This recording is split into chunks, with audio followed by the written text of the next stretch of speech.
육아를 하면서 가장 힘든 시기가 언제인지 아세요? 대부분은 생후 100일까지가 가장 힘든 시기라고 해요. 흔히들 100일의 기적이라고 하죠. 100일의 기적은 생일 100일 무렵부터 아이들이 수면과 수유의 패턴이 잡히고 밤잠을 자기 시작하면서 육아가 조금 더 수월해진다는 의미로 사용되고 있습니다. 근데 100일 전까지는 정말 힘듭니다. 이 시기가 아직 아이를 돌보는 것도 어색한데 아기가 목을 제대로 가누지 못하는 상황에서 아이를 안고 있다 보니까 몸에 긴장도 많이 되고 손에 땀이 나요. 혹시 아이를 떨어뜨리는 거 아니야 라는 생각이 들 정도로 조심조심하게 행동하게 되다 보니까 온몸에 긴장은 항상 되어 있는 상태이죠. 그리고 잠도 제대로 자질 못해요. 이때 아기는 밤낮을 구분하지 못하고 위도 아주 작아가지고 3시간마다 수유를 해야 되기 때문에 이 수유텀에 맞춰서 밤에도 수유를 해줘야 되기 때문에 수면의 질이 상당히 떨어집니다. 근데 수유만 하는 게 또 끝이 아니고 트림도 시켜야 되고 소화도 시켜야 되고 또 잠을 재워야 되는 노력까지 하게 되면 잠깐 1시간 쪽잠 자고 다시 일어나서 또 수유를 해야 되는 상황이 반복됩니다. 그렇게 100일까지 가는 거예요. 그러다 100일이 될 무렵에는 수유텀도 길어지고 아이가 통잠을 자기 시작하면 육아의 여유도 생기기 시작하죠. 저희 집도 그랬어요. 100일이 지나니까 아이들이 통잠을 8시간 이상 자주니까 수면의 질도 좋아지고 세상이 달라 보이더라고요. 그래서 다들 말하잖아요. 100일까지만 버티면 된다고. 맞아요. 100일까지 버티면 확실히 좋아져요. 근데 100일까지 가는 게 정말 힘듭니다. 저는 새쌍둥이를 키우고 있었기 때문에 100일까지 아내와 저는 제대로 잔 날이 거의 없습니다. 수유텀이 맞지 않았기 때문에 밤에도 12시에 한 명이 먹고 수유를 하고 트림을 시키면 1시에 또 다른 아이가 깨요. 그럼 그 아이를 먹이고 재우고 나면 또 마지막 한 명이 일어나서 수유와 트림 재우는 것이 반복되죠. 그렇게 다시 마지막 아이를 먹이고 나면 첫 번째 아이가 다시 돌아오게 돼요. 그래서 제대로 잔 적이 거의 없었던 것 같아요. 근데 진짜 힘든 건 잠을 못 자는 것만은 아니었어요. 모든 게 처음이니까 아이가 울면 심장이 쿵쾅거리고 내가 뭘 잘못했지? 어떻게 해야 되지? 라는 생각이 들고 안아줄까? 기다릴까? 재워야 할까? 언제 내려놔야 될까? 라는 생각이 하나도 확신 없이 그냥 그때그때 느낌대로 했어요. 그래서 오늘은 신생아 때부터 100일까지 아빠들이 가장 많은 실수, 제가 경험한 것들을 바탕으로 얘기해 볼게요. 첫 번째는 울음의 대응입니다. 방법보다 기준이 있어야 되는 거예요. 내가 아이를 돌보는 게 익숙하지 않은 상황에서 아이가 울면 당황하게 됩니다. 어떻게 해줘야 될지 모르겠어서 아내를 호출하거나 내가 아빠인데도 내가 내 아이의 울음을 어떻게 해소해 줄 수 있는 방법이 없어요. 그렇기 때문에 이 아이가 왜 우는지에 대한 방법을 꼭 알고 있어야 됩니다. 이 시기에 아이가 울 때에는 기본적으로 3가지 상황이 있어요. 첫 번째는 배고플 때, 두 번째는 졸릴 때, 그리고 세 번째는 기저귀가 불편한 상황에서 울 때가 있습니다. 물론 이 상황 말고도 그냥 이유가 없이 울 때도 있지만 가장 기본적인 건 이 3가지예요. 이 3가지를 확인할 수 있는 방법은 수유일지를 확인하는 거예요. 수유일지를 쓰게 되면 내 아이가 몇 시에 얼마의 분유를 먹었는지를 기록을 해둡니다. 신생아일수록 일정치가 않지만 어느 정도 시간이 되면 이 수유 텀이 맞기 시작하면서 먹는 양도 잠자는 양도 자는 시간도 비슷해지게 됩니다. 그래서 이 수유일지를 먼저 확인을 해야 돼요. 엄마들 같은 경우에는 이 시간을 정말 빼곡하게 기록을 할 거예요. 내 아이가 얼마나 먹었는지 얼마나 자는지에 대해서 빼곡하게 기록하고 그걸 수시로 들여다봅니다. 그래서 아이가 울 때 직감적으로 알 수 있어요. 지금은 배고픈 거구나, 졸린 거구나 라는 거를 알 수 있는데 아빠들도 이 수유일지를만 확인할 줄 알면 충분히 내 아이의 울음에 대해서 어떻게 달래줘야 될지 방법을 먼저 알 수가 있어요. 아이가 운다고 안아서 달래주는 게 정답은 아니라는 거예요. 아이가 울고 있을 때 내가 패턴을 모른다면 수유일지를 확인해서 지금 먹여야 되는지 재워야 되는지를 먼저 확인해 보는 게 중요합니다. 내가 퇴근하기 전에 집 앞에서 이 수유일지를 한번 확인해서 내가 지금 집에 가서 무엇을 해야 되는지도 미리 알 수 있는 도움을 줄 수 있는 거기 때문에 이 수유일지를 작성하는 방법과 보는 방법에 대해서는 꼭 숙지를 하는 것을 추천드립니다. 두 번째, 육아법. 무지보다 얕은 지식이 더 위험하다는 겁니다. 제가 새쌍둥이를 키워보니까 확실히 알겠더라고요. 같은 날 같은 배에서 나오고 같은 환경에서 자라도 아이들은 다 다릅니다. 아이들에게 맞는 육아법이 있고 각자에게 맞는 환경이 있더라고요. 그걸 아무리 부모가 인위적으로 바꿔주려고 해도 태어난 그 기질과 성향은 쉽게 바뀌지 않더라고요.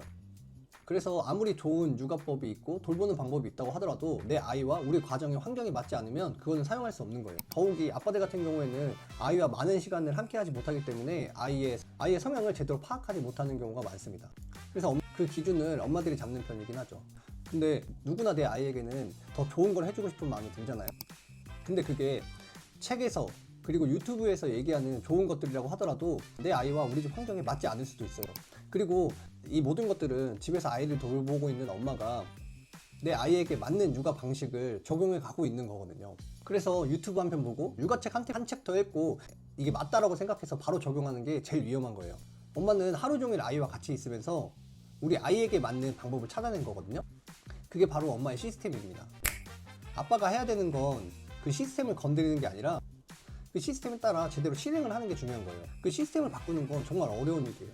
하물며 분유를 다른 것으로 바꿀 때도 점진적으로 바꿔야 되고 기저귀를 바꿀 때에도 순서가 다 있는 방법인데 아이를 돌보는 방법이 이게 더 좋은 방법이라고 찾은 것을 바로 적용하면 안 된다는 겁니다. 그래서 뭔가를 바꾸고 싶으면 대화를 하는 거예요. 이런 방법을 해보는 게 어떨지에 대해서 아내와 이야기를 해보고 이게 우리 아이에게 적용이 되는지에 대해서 먼저 대화를 해보는 게 무엇보다 중요합니다. 물어보고 함께 결정을 하는 겁니다. 좋죠. 세상에 좋은 육아법 다 많고 내 아이를 훌륭하게, 내 아이를 더욱더 건강하게 만드는 거 다 중요한데 무엇보다 엄마가 덜 힘들게 하는 게 더 중요한 거예요. 이런 사소한 변화 하나에도 엄마들은 많은 것들의 패턴을 조금씩 바꿔야 되면서 거기에 또 익숙해져야 되고 아이도 거기에 익숙해져야 되다 보면 내가 기존까지 해오던 거와 다른 방법을 하게 되면 정말 힘들거든요. 그래서 아무리 좋은 육아법과 아무리 좋은 것들이 있다고 하더라도 그걸 함부로 바꾸기보다는 아내와 같이 얘기를 해서 바꿔 나가는 것이 중요합니다. 세 번째는 아기보다 아내를 먼저 더 신경을 써야 됩니다. 100일 전까지는 외출도 자유롭지 않고 집으로 누군가를 초대하는 것은 더 어렵습니다. 주변의 지인들도 아이가 있는 집에는 오지 않으려고 하죠. 아이가 감염이 될 수도 있고 아이가 건강상의 우려가 있기 때문에 그렇기도 한데 이거를 돌려서 생각해보면 100일 전까지 엄마는 누구도 만날 수가 없는 겁니다. 아내는 10달 동안 임신을 하면서 아이를 품고 힘들게 출산의 과정을 거쳤는데 그 이후에도 엄마라는 이름으로 아이를 계속 돌보고 있는 거예요. 물론 100일 전까지 아이의 건강도 중요하지만 아내도 꼭 신경을 써야 됩니다. 이 시기가 산후 우울증이 가장 많이 걸리는 시기이기도 해요. 나라는 사람도 아직 불안정한데 한 아이를 돌봐야 된다는 심적 부담감이 상당히 심한 시기이거든요. 이때 아빠가 해줄 수 있는 건 하나밖에 없습니다. 과감하게 외출을 보내는 거예요. 많은 시간이 아니더라도 잠깐 커피라도 한 잔 마시고 올 수 있는 시간, 친구를 만날 수 있는 시간 정도 내가 아이를 돌보는 거예요. 물론 나 혼자 아이를 돌본다는 게 어려울 수도 있어요. 그렇지만 아빠로서 당연히 해야 되는 겁니다. 내가 혼자 돌보는 것이 두렵다면 아이가 낮잠 자는 시간만이라도 나갈 수 있도록 나갔다 올 수 있는 시간을 꼭 마련해 줘야 됩니다.